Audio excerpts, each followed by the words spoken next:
Hello दोस्तों, मैं फिर से आ गया हूँ इस मांगा का एक और नया चैप्टर लेके। और हमने पिछले चैप्टर में देखा ही था, जैसे कि उस बंदे को पता चलता है कि हमारा एमसी इस सेक्ट का प्राइम डिसाइपल है, तो एकदम से खुश हो जाता है और बोलता है कि तुम प्राइम डिसाइपल हो, यानी तुम जो 3 दिन बाद जो टेस्ट होने वाला है उसमें तो जरूर ही आओगे मेरे 9 हेवन जो सेक्ट होता है उसका 9 डीमन गेट सेक्ट। उसमें मैं उसके यानी जो 9 डीमन सेंट सेक्ट होता है ना उसको दिखाया जाता है, जो कि यानी एक खूबसूरत सी यानी बिल्डिंग होती है।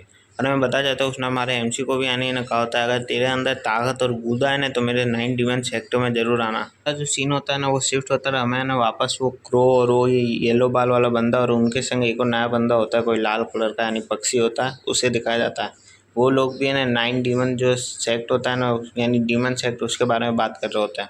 उनमें जो लाल पक्षी होता है ना वो बोल रहा था, हाँ बोले कि जो उस सेक्ट का नाम है ना वो है ना 9 सेंट डीमन गेट ही है। मेरे को पता है अच्छी तरीके से। हम देखते हैं वो जो पीले बाल वाला बंदा होता है वो बोलता है ये सब बातें छोड़ो, वैसे तुम्हें लगता नहीं है जो सेक्ट का नाम है ये थोड़ा ईविल है। तभी वो लाल पक्षी बोलता है, बोले कि इन सबको तो छोड़ो, वैसे भी तुम्हें पता तो होगा कि मैं एक ओल्ड चिकन हूँ और मेरी जो आइडेंटिटी है उसके बारे में कभी वो डेमोनिक सेक्ट पता नहीं लगा पाएगा। देखते हैं वो लाल कलर का डेमन बोलता है, बोले कि वैसे भी मेरा एक सपना है, मुझे ना एक सेक्ट को बनाना है जिससे कि हम जैसे डीमन है ना आराम से रह सकें। और मास्टर क्रो आप तो मेरा सपोर्ट करोगे ही नहीं इन सब चीज़ के लिए, क्यों? मैंने सही कहा ना?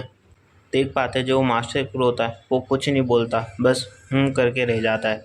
और हम देख पाते हैं वो जो पीले बाल वाला बंदा होता है वो रेड डीमन से बोलता है, बोले कि तुमने ये सब बातें कहता दी लेकिन तुम तो खुद एक बॉडी कल्टिवेटर हो जो कि खुद की बॉडी को कल्टिवेट करवाते हो।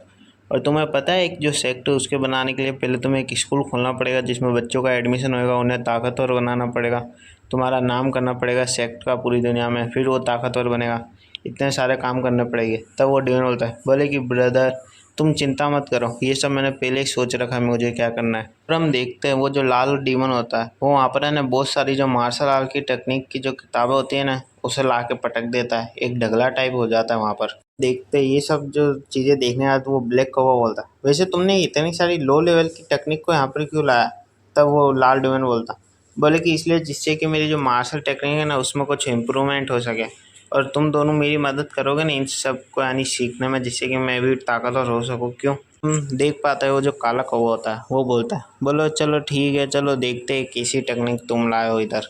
में उस किताब में एक ट्रू यांग टेक्निक को दिखाया जाता है, जो कि जो काला कौवा होता है वो किताबों की तरफ ही देख रहा होता है। तब वो लाल कलर का डिमन से बोलता है, क्या हुआ मास्टर प्रो, आपको कोई किताब पसंद आई क्या? आपकी नज़र में कोई किताब आई क्या? और हम देख पाते हैं कि ये सब जो बातें होती है वो हमारा एमसी ने सोच रहा होता है और अभी तक हमें पता भी नहीं चला एमसी का बैकग्राउंड क्या है और वो कहाँ से आया है, क्या ताकत है उसके पास, ये सब भी पता नहीं चला। और हमारा एमसी आगे सोच रहा होता है, बोले कि आप सब जो भी यानी वो पीले बाल वाला बंदा मास्टर क्रो और वो रेड डीमन, बोले कि आप सब जा भी होगे, क्या पता कैसे होगी, अच्छे होगी क्या नहीं। और आज आप देख पाते तो कितना अच्छा लगता है, आपको भी पता नहीं कैसा फील कर पाता है आज आप, अगर आप ये सब देख पाते तो। हम देख पाते हमारा एमसी ने सोच रहा होता है, बोले कि जब ये सब सेक्ट बनाया गया था तो ये जो सेक्ट है ना वो अपने पास से ना यानी चला गया कि किस कारण से बनाया गया था ये सेक्ट है ना, ये उस कारण को ही भूल गया है। वो भी वो सिर्फ है ना वो डीमन सेक्ट की वजह से। लेकिन मैं तुम्हें प्रॉमिस करता हूँ कि मैंने इस जो सेक्ट है इसकी टेक केयर ज़रूर करूँगा और इसे वापस है ना टॉप यानी टॉप पर ले जाऊँगा और सबसे बेहतरीन सेक्ट बनाऊँगा इस दुनिया का। तभी हम देख पाते हैं वहाँ पर किसी के चलने की आवाज़ आती है और हमारा एमसी जिधर बैठा होता है वहाँ पर कोई आ चुका होता है। देख पाते हैं वहाँ पर जो बंदा आया होता है वो और कोई नहीं बल्कि वो हुडी वाला एल्डर होता है, जो बोलता है, लीक हुए तुम कौन होते जो हमारे जो फाउंडर है ना इस सेक्ट के उसके स्टेचू के इधर बैठ कर जो चिल कर सको यानी आराम कर सको इधर बैठ के, ये हमारे फाउंडर का स्टेचू है इस सेक्ट के। फिर वो एल्डर आगे बोलता है हमारे एमसी से, बोले कि चलो मुझे तुमसे कुछ बात करनी है जिससे कि अपन एक फैसला ले सके बात करके। और वो आगे बोलता है, बोले कि चलो मेरे संग जो यानी मेन हॉल है उसमें हमें तुमसे कुछ बात करनी है और ये सब बातें तुम्हारी जो प्राइम डिसाइपल की जो पोजीशन है उसके लिए है। हम देखते हैं हमारा जो एमसी होता है वो भी एक स्माइल देते हुए बोलता है, बोले कि चलो ठीक है, देखते तुम्हारा फैसला कि तुमने क्या फैसला लिया है। हम देख पाते हैं कि हमें उस हॉल का सीन दिखाया जाता है जहाँ पर कि वहाँ से आवाज़ आ रही होती है कि लीक हुए तुम ऐसे सभी से बात नहीं कर सकते, सबकी डिसरिस्पेक्ट नहीं कर सकते, तुम यहाँ के प्राइम डिसाइपल हो, अगर तुम ऐसे करोगे तो हमारे सेक्ट की इज्जत ख़राब हो जाएगी, इसलिए तुम अपनी पोजीशन है उसके हिसाब से बात करा करो, सबसे यानी ना प्यार से बात करो।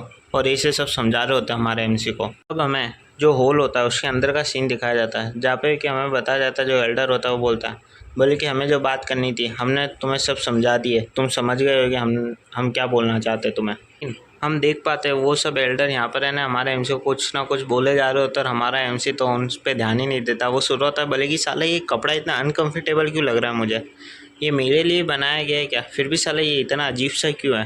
और हम देख पाते हैं वो जो हुडी वाला एल्डर होता है वो हमारे एमसी बोलता है, ए तुम कहाँ देख रहे हो, हमारे सामने देखो, आंखों यानी फेस टू फेस बात करो और हम जो बोल रहे हो उससे ध्यान से सुनो। वैसे भी तुम कुछ ज़्यादा ही रिस्पेक्ट करते रहते दूसरे लोगों की। वो हुडी वाला एल्डर हमारा एमसी को बोलता है, वैसे भी जो 3 दिन बाद यानी जो टूर्नामेंट होने वाला है वो एक ट्रैप है तुम्हारे लिए, वो भी तुमसे ना बदला लेने के लिए जो तुमने कांड करा था उसके कारण।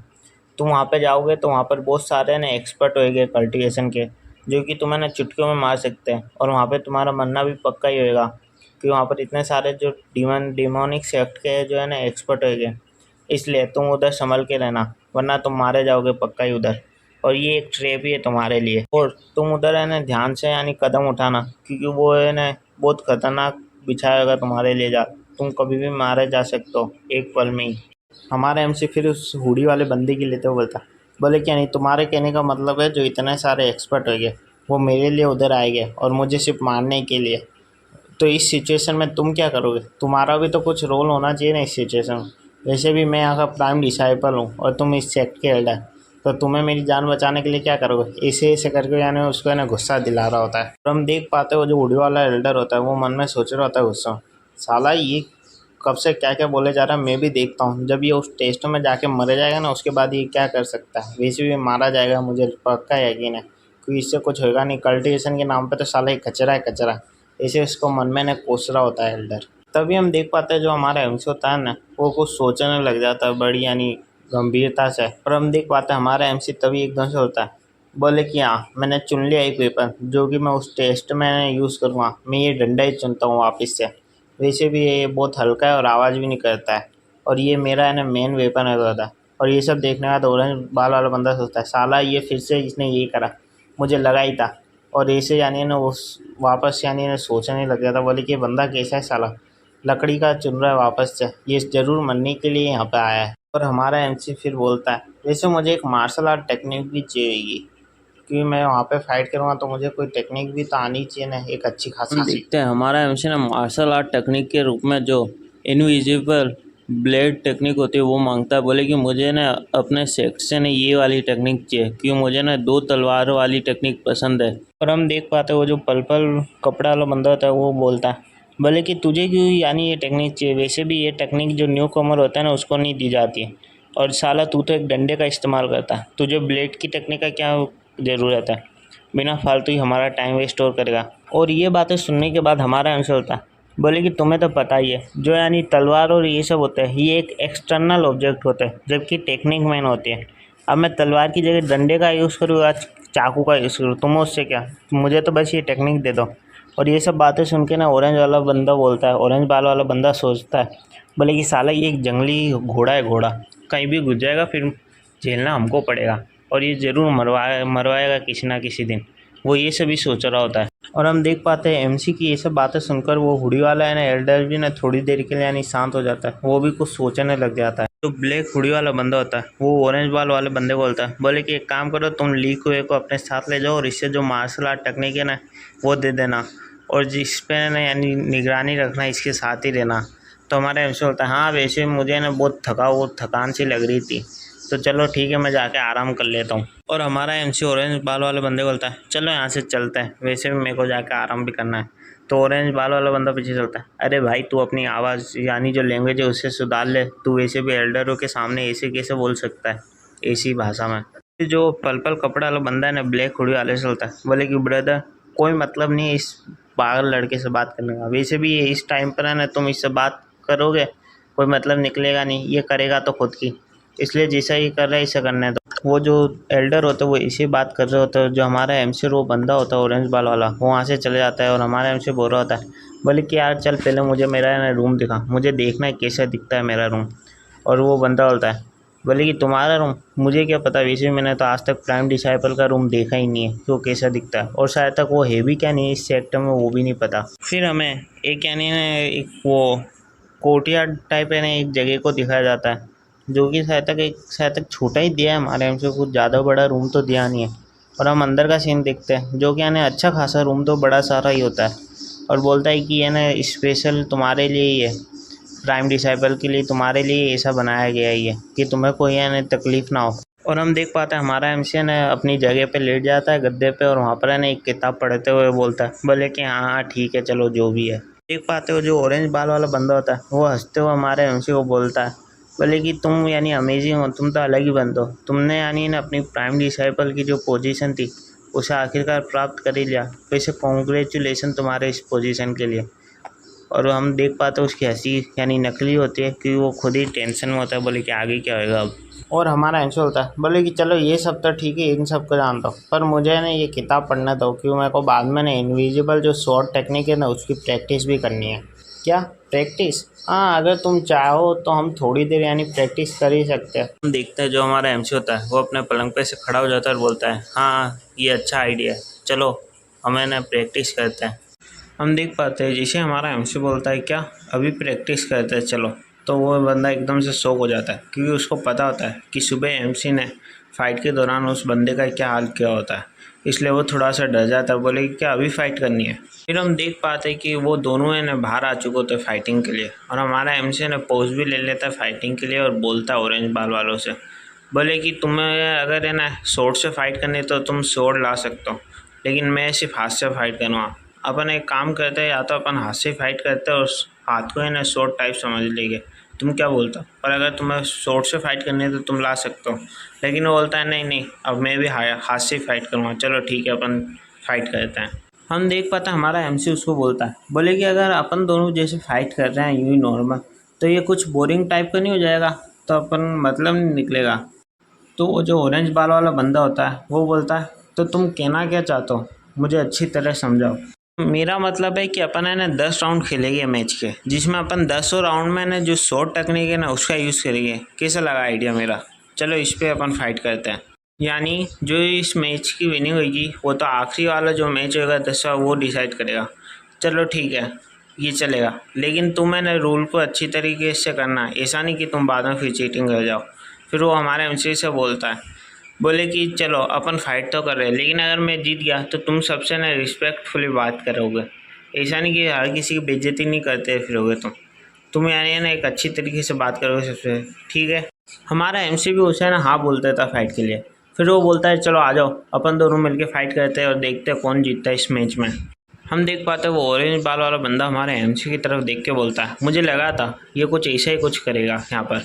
और हम देख पाते हैं उनके फर्स्ट राउंड चालू होने से ही हमारा जो ऑरेंज बाल वाला बंदा होता है वो हमारे एमसी के ऊपर एक यानी हाथ का अटैक करता है और बोलता है, वैसे भी एक न्यू भी है तो ये ऐसा ही करेगा शुरू शुरू में, इसको क्या पता फाइटिंग कैसे करी जाती है। और वो हमारे एमसी के ऊपर हमला करने के बाद पीछे हटते हुए सोचता है, बोले कि ये वैसे भी मेरे से कैसे जीत पाएगा, वैसे भी एक न्यू भी है और मैं एक कल्टिवेटर हूँ जिसके पास यानी कल्टिवेशन की ताकत भी है, और जो यानी इनविजिबल शॉट टेक्निक है वो एक खतरनाक टेक्निक है जो इसको इतनी जल्दी तो आ पाएगी नहीं, तो ये कैसे जीतेगा मेरे से। और हम देख पाते हैं कि ये इन दोनों का 7वां राउंड होता है, जिसमें वापस वो हमारे एमसी की गर्दन पे एक अटैक करता है और इस राउंड को भी जीत जाता है, और हमारे एमसी को वापस पीट डालता है बापड़े को। हम देखते हैं कि वो दोनों का 9th राउंड होता है, जिसमें वो वापस हमारे एमसी को एक मारता है हाथ से और बोलता है, तुम कितनी भी अलग टेक्निक का यूज़ कर रहे हो, लेकिन रियलिटी यही है कि तुम मुझसे हार जाओगे, क्योंकि तुम्हारे पास कोई ताकत नहीं है ज़्यादा कल्टिवेशन की।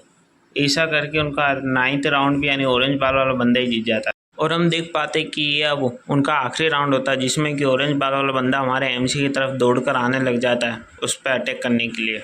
और हम देखते हैं वो पास आते ही बोलता है एमसी का, बोले कि बस ये अब मेरा फाइनल अटैक है और इसके संग ही मैं जीत जाऊंगा। और वो फिर बोलता है अटैक करता है, बोले कि अब इसके संग ही ये ख़त्म होएगा और तुम मुझे थोड़ी रिस्पेक्ट देना सीख जाओगे इसी के संग। देख पाता है जो हमारा अंश था वो एक खतरनाक स्माइल पास करता है और बोलता है कि थैंक यू तुम्हारी इस गाइडेंस के लिए, कि तुमने बताया कि क्या क्या गलती कैसे कैसे क्या क्या मेरी फाइटिंग में गलती है, और वो भी शौक हो जाता है।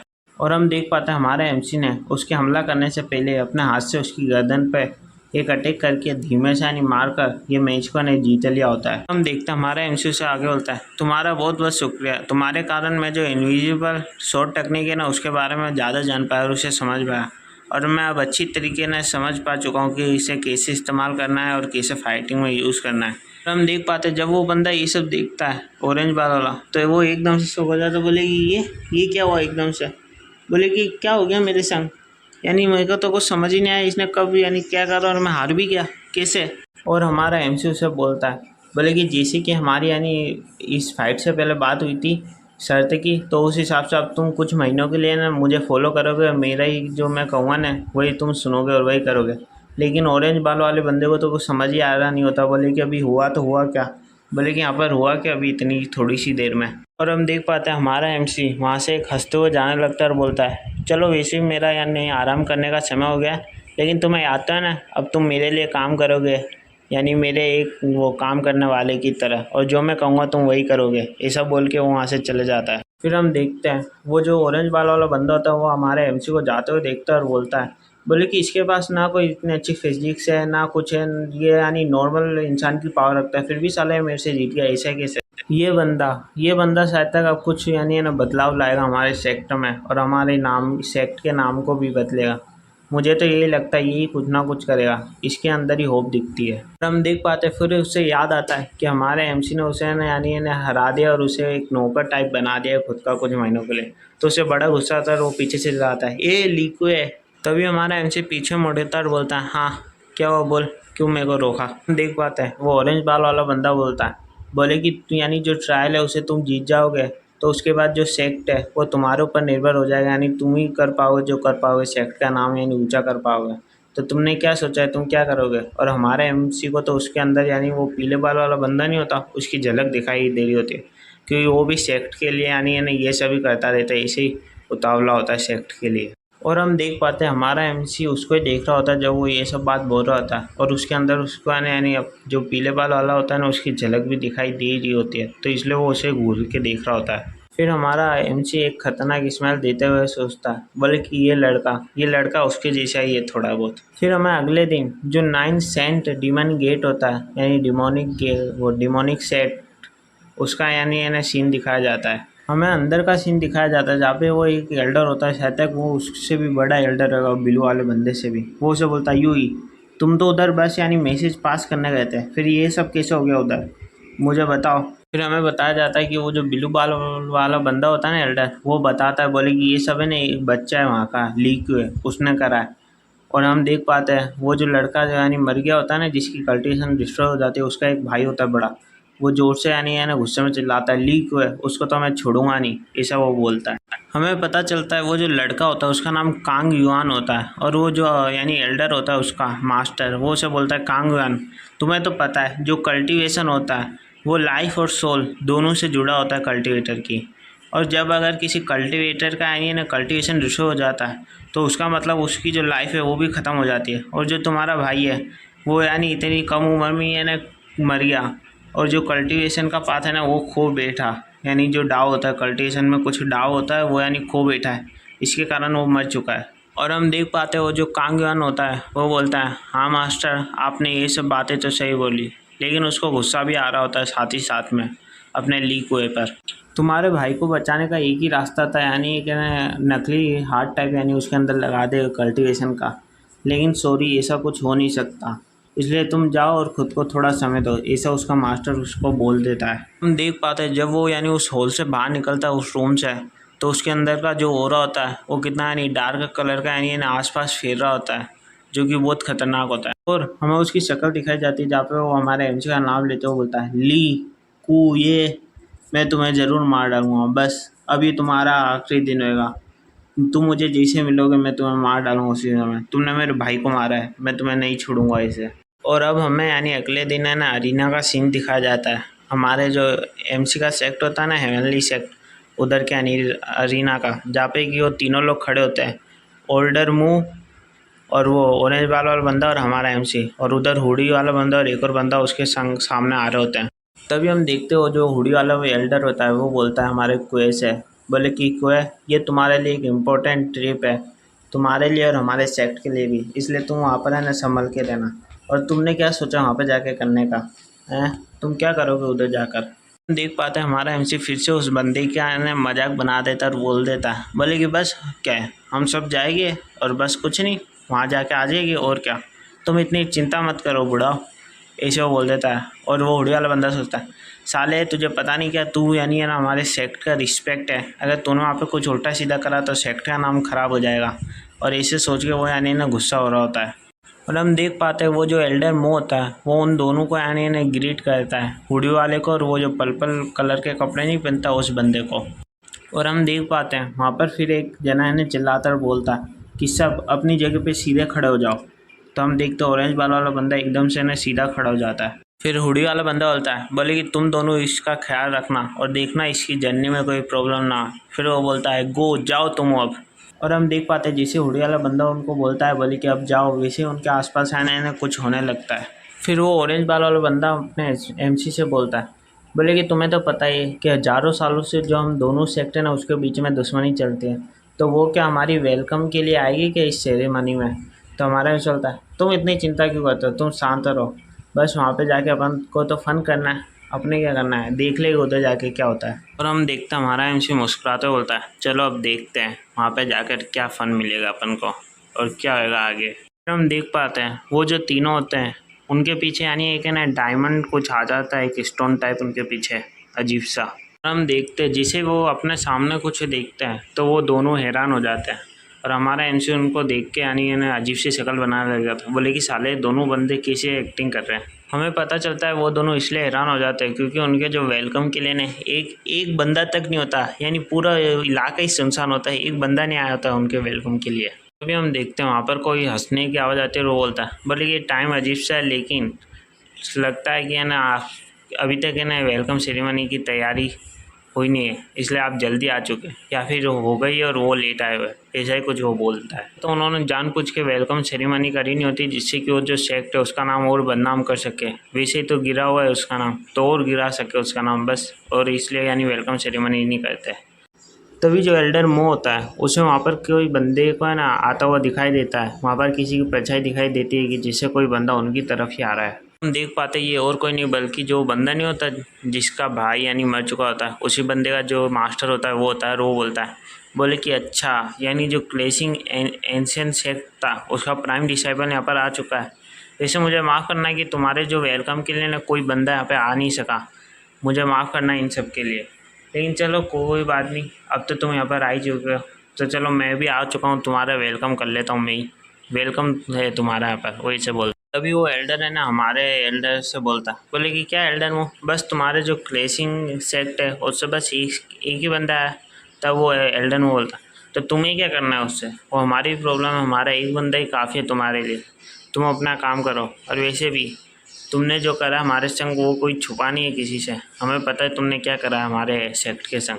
फिर हम वो बंदा बोलता है, बोले कि एल्डर हूँ तुम्हें इतना गुस्सा नहीं करना चाहिए, वैसे भी तुम्हें पता है ना जो तुम्हारा सेक्ट का यानी मास्टर है वो सर्कुलेशन में चला गया यानी तपस्या करने एक तरह की, और जो तुम्हारे एल्डर है उनको तो अलग अलग काम दे रखे इसलिए वो भी सेक्ट से बाहर है, इसलिए तुम ज़्यादा यहाँ पर रहने चिल्लाओ मत वरना तुम्हारी हेल्प करने कोई नहीं आ पाएगा और यहाँ पे तुम्हारा किस्सा ख़त्म हो जाएगा।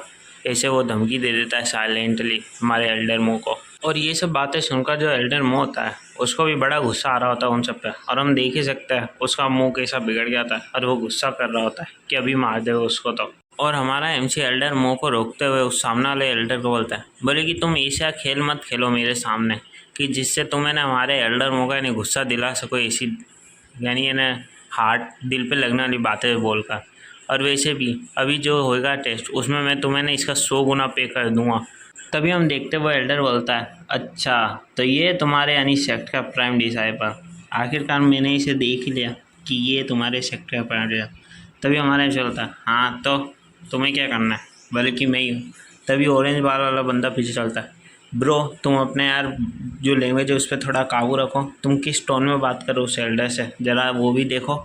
और हम देखते हैं वो बंदा अपनी यानी है न जो गुस्से को छुपाते हुए खतरनाक फेस के संग बोलता है, अच्छा तो ये तुम्हारा प्राइम डिसाइबल है जिसकी यहाँ इतनी यंग एज है और वो इतनी रूड तरीके से बात भी कर सकता है दूसरों के संग। और फिर वो आगे बोलता है, वैसे ट्रायल में हम बता देंगे कि जो 9 सेंट डीमन गेट है वो क्या कर सकता है और वो कितनी जल्दी एक्शन लेगा तुम्हारे खिलाफ। फिर वो एल्डर जाते हुए बोलता है, बोले कि चलो मैं तुम तीनों को बता देता हूँ कि यहाँ पर आराम करने का जो कमरा है वो किधर है, जिससे तुम है ना थोड़ा आराम कर सको। वैसे भी जो ट्रायल है ना वो अभी थोड़ी देर बाद यानी चालू होगा इस दिन का, तो इसलिए तुम थोड़ी देर आराम कर लो। पर हम देख पाते हैं हमारे एमसी के दिमाग में तो कुछ अलग ही खिचड़ी पकड़ी होती है। वो तो है ना एक क्रीपी सी स्माइल देता है और जो एल्डर नहीं होता उसे है ना बाय बाय कर देता है। और हम देख पा जो एमसी होता है वो वहाँ से ना भाग जाता है और बोलता है कि चलो अपने यानी जो 9 सेंट डीमन गेट है ना उस सेक्ट का एक राउंड लगा कर आते हैं। जबकि जो ऑरेंज वाला बंदा होता है ना वो पीछे से चिल्लाता ही रह जाता है, ब्रदर ब्रदर कहाँ जा रहे हो तुम, ऐसा वो चिल्लाता ही रह जाता है। और हम देख पाते हैं वो एल्डर जब ये सब देखता है तो वो धीरे से बोलता है, बोले कि ये अपनी मौत की तरफ ही जा रहा है ऐसा कर सब कुछ करके। बोले कि अपने क्या जान दो, वैसे भी इसको मौत बहुत जल्दी बहुत प्यारी है या तो। और हम देख पाते हैं वो यानी ना किसी जगह आ जाते हैं भागकर, और हम देख पाते हैं उनके यानी आँखें और जो उनके आँखें होती है और उनके मुंह की तरफ कि वो यानी कुछ ऐसा देख लेते जिससे कि वो बड़े खुश हो जाते उधर। और हम देख पाते हैं वो और किधर नहीं बल्कि जो वो डेमोनिक सेक्ट होता है ना उसका जो लड़ाई का अरीना होता है ना उधर पहुंच जाता है। और वो जो स्टेज होते हैं ना उन्हें देख के वो यानी ना एकदम से खुश हो जाता है, बोले कि क्या स्टेचू है यार। फिर हमें ना वहाँ के स्टेचू दिखाए जाते हैं, जैसे कि देखो ये सिंग वाला है, ये ऐसे अजीब अजीब से, ये तो ये पानी में रहने वाला नहीं लगता वैसा कुछ स्टेचू है। ये एक और जो डरावना सा होता है काफ़ी। तभी हमारा एमसी बोलता है, बोले कि यहाँ का अरीना तो कितना यानी सिंपल सा भी और कितना शांत है, ये अरीना जैसा लग ही नहीं रहा है कि ये अरीना है यहाँ का। और पीछे जो एल्डर मुंह होता है वो सोच रहा होता है, बोले कि मैं जितनी बार भी यहाँ पर आता हूँ ना उतनी बार मैं शौक हो जाता हूँ, ये मैटर नहीं करता कि मैं यहाँ पर कितनी बार ही आ चुका हूँ, फिर भी ऐसा होता है हर बार। और उसके अगले पल ही हमारा एमसी है ना जो ऑरेंज बाल वाला नहीं होता उसके कंधे पर हाथ रख के एक अजीब सी स्माइल देता है, यानी कुछ ना कुछ गड़बड़ होने वाली वो भी समझ आता है, वो भी डर जाता है। बोले कि अब ये बंदा क्या करने वाला है। बोले कि हम देख पाते हैं हमारा एमसी वो उस बंदे को बोलता है, बोले कि तुम एक काम करो, तुम मुझे ना उस स्टेचू ने उसके ऊपर यानी पहुंचा दो, जिसे सुन के ना वो भी रहने देता है। वो बोलता है क्या, वो एकदम से हमारे एमसी की तरफ गर्दन घुमा लेता है और सोच रहा था बोले कि इस बंदे ने अभी क्या। और हम देख पाते हैं जैसे ही ये सब वो बंदा सुनता है ऑरेंज वाला उसका मुंह यानी पूरा का पूरा खुल जाता है और वो एकदम से हैरान हो जाता है। वो समझ जाता है कि बस अब तो मैं मरने वाला हूँ, क्योंकि हमारा एमसी पागल हो चुका है कि वो जो स्टेज है ना उसके ऊपर चढ़ना चाहता है। भी वो ऑरेंज बाल वाला बंदा है ना हमारा एमसी बोलता है, तुम्हें पता नहीं क्या ये एक होली आर्टिफैक्ट है यानी इस सेक्ट का, और तुम उस पर चढ़ाई करना चाहते हो, तुम पागल हो चुके हो क्या, तुम मौत को बुलावा दे रहे हो। तो हमारा एमसी बोलता है, ऐसा तो नहीं कि तुम भूल चुके हो अपनी बात, या मैं तुम्हें याद दिला। तो हमारा एमसी यानी है ना उस बंदे को याद दिलाते बोलता है, तुम भूल तो नहीं चुके कि तुम्हें इस महीने वो करना है जो मैं कहूँगा, तुम भूल चुके हो तो मैं तुम्हें याद दिला दूँ। तभी वो बंदा बोलता है, लेकिन इस महीने के अंत तक तो मैं जिंदा ही नहीं रह पाऊंगा, तो मतलब क्या ये सब काम करने का। अभी वो ऑरेंज बाल वाला बंदा हमारे एमसी के सामने यानी पूरा झुक जाता है और बोलता है, बोले कि सीनियर ब्रदर ऐसा मत करो, मेरे ऊपर ऐसा जुल्म मत डालो। बोले कि मुझे ना एक सिंपल सी मौत चाहिए, ना कि ऐसी खतरनाक मौत ऐसे मरूँ मैं, मुझे प्लीज़ ऐसे मरने का मौका मत दो। मुझे तो एक है ना पीसफुल लाइफ जीनी है, उसके बाद एक आसान तरीके से यानी मरना है, और आप ऐसा करोगे तो ऐसा कैसे चलेगा। और जब हमारा एमसी ये सब देखता है तो वो बोलता है, बोले कि इतना बोरिंग बंदा है साला, ये कुछ कर भी नहीं सकता, पता नहीं इसके संग कैसे ये होएगा। और हम देख पाते हैं पीछे से एल्डर मुंह आता है और हमारे एमसी के कंधे पर हाथ रखते हुए बोलता है, अच्छा तुम्हें उधर जाना है, चलो ठीक है मैं तुम्हें भेज देता हूँ। तभी हमारा एमसी बोलता है क्या। तभी हमारा एमसी एल्डर मुझे बोलता है, बोले कि आप मुझे रोकने की कोशिश कर रहे हैं क्या, मुझे आज ही उस स्टेचू के ऊपर चढ़ना है, मुझे कहीं सालों बाद नहीं चढ़ना है जिससे कि आप मुझे रोक सको। तो एल्डर मुझे बोलता है, तुम प्राइम डिसाइपल हो यार, तुम जो बोलोगे वो करना पड़ेगा, चाहे उसके लिए जान भी क्यों ना देनी पड़े, लो मैं तुम्हें ऊपर पहुंचा देता हूँ। तभी वो हमारे एमसी को पकड़ता है उसकी कॉलर से और है ना आसमान की तरफ फेंकने के लिए तैयार होता है, और उससे ना फेंक भी देता है, और हमारा एमसी भी है ना उड़ते हुए हंसते हुए उधर जा रहा होता है। तभी हम देख पाते हैं वो जो स्टेचू होता है ना उसके जो कंधा नहीं होता उधर पहुँच जाता है हमारा है, और वहाँ पर है ना लैंड कर जाता है। और जैसे वो वहाँ पर उतरता है ना तो वो नीचे देखता है और सोचता है, बोले कि क्या बात है, एल्डर मुंह के पास कुछ तो पावर है, कुछ तो टेक्निक है उसके पास, उसने मुझे भेज दिया आखिरकार ऊपर यहाँ पर। और हम देख पाते वो ऊपर चढ़ के ना चिल्लाने लग जाता है, और नीचे से ना वो ऑरेंज वाला बंदा चिल्लाता है, बोले कि एल्डर मुंह आपने ऐसा क्यों करा, आपने क्यों उस स्टेचू के ऊपर भेज दिया, आपके मरवाना चाहते क्या हम सबको। तभी हम देख पाते हैं वहाँ का है ना एक बंदा चिल्लाता है देता है डेमोनिक सेक्ट का कि एक जना है ना वो जो हमारा स्टेचू नहीं है होली स्टेचू उसके ऊपर यानी चढ़ चुका है, उसके ऊपर जाके बैठ चुका है, और एल्डन वो बोलता है क्या बात है, इतना जल्दी रिस्पॉन्स दे दिया डेमोनिक सेक्ट वालों ने। और जबकि ऑरेंज बाल वाला बंदा रो रहा होता है, बोले कि बस अब मेरी मौत है, बस ये मेरा आखिरी दिन है, अब तो मैं आज यहाँ पर मर जाऊँगा। तभी हम देख पाते हैं हमारे एमसी के ऊपर नीचे से कोई चिल्लाता है, बोले कि तेरी हिम्मत कैसे हुई क्लेजिंग एशियन सेक्ट के एक नॉर्मल से डिसेबल जो तो है ना ऊपर चढ़ गया, हमारे होली स्टेचू के ऊपर चढ़ गया। तो हमारे यहाँ चलता है, बोले कि तुम तो एक भोगने वाले कुत्तो, तुम मुझे क्या काट खाओगे, तुम जाओ अपना काम करो, अपने मालिक के तलवे चाटो, ऐसा वो बोल देता है उन सबको। तभी हम देख पाते हैं कोई यानी चिल्लाता है लीक को आज मैं तुम्हें मार दूँगा। और हम देख पाते हैं हमारा एमसी भी उसे दिखता रहता है जैसे कि वो उसके सामने है। और हमें दिखाया जाता है एक बंदा यानी हमारे एमसी के सामने ही होता है, हमारा एमसी भी देख के उसे शौक हो जाता है। तभी वो हमारे एमसी के पास बढ़ते बोलता है कि आज तुम मरे। और हम देख पाते हैं हमारे में चलता है क्या एक कुत्ता उड़ने भी लग गया, क्या बात है। तभी हम देखते हैं वहाँ पर यानी कोई आ जाता है बड़ी स्पीड में, और वो और कोई नहीं एल्डर मूव होता है और एमसी के आगे ने एक शील्ड बना लेता है एनर्जी की। और तभी वहाँ पे ब्लास्ट होता है उन दोनों की पावर का। तो हम देख पाते हैं वो बंदा नहीं होता, वो पीछे चले जाता है और बोलता है कि तुम यहाँ से जल्दी से उतर जाओ। और हम देख पाते हैं जो हमारा एमसी होता है ना वो तो एल्डर मूव की गोदी में मज़े कर रहा होता है। और तभी उनके बीच में ऑरेंज बाल वाला बंदा आता है और बोलता है कि ठीक है इस फाइट को वापस चालू करते हैं। सॉरी ये सब तो हमारा एमसी बोलता है, बोले कि चलो फाइट को वापस चालू करते हैं। और ये जैसे ये सुनता है ना ऑरेंज बाल वाला बंदा, वो लिटरली रोने लग जाता है, बोले कि भाई तू क्यों मरवाने पे तुला हम सबको। और हम देख पाते हैं वहाँ पे कोई वही बंदा आ जाता है जिसका भाई मरा होता है। और वो चिल्ला के बोलता है, बोले कि आज तो मैं तुम्हें मार दूंगा, तुमने मेरे भाई को मारा था। पर हमारे एमसी को समझ नहीं आता, बोले कि कौन है और ये किसकी बात कर रहा है। और इसी के संग जो हमारा आज का एपिसोड है ना वो ख़त्म होता है। इसका जो नेक्स्ट एपिसोड है वो परसों तक मैं डाल दूँगा। और इसका लंबी वीडियो बनानी पड़ती है इसलिए टाइम लगता है, तो मेरा सपोर्ट करिएगा। और मेरे जो है मुझे लाइक सब्सक्राइब फॉलो ज़रूर करिएगा। Thank you.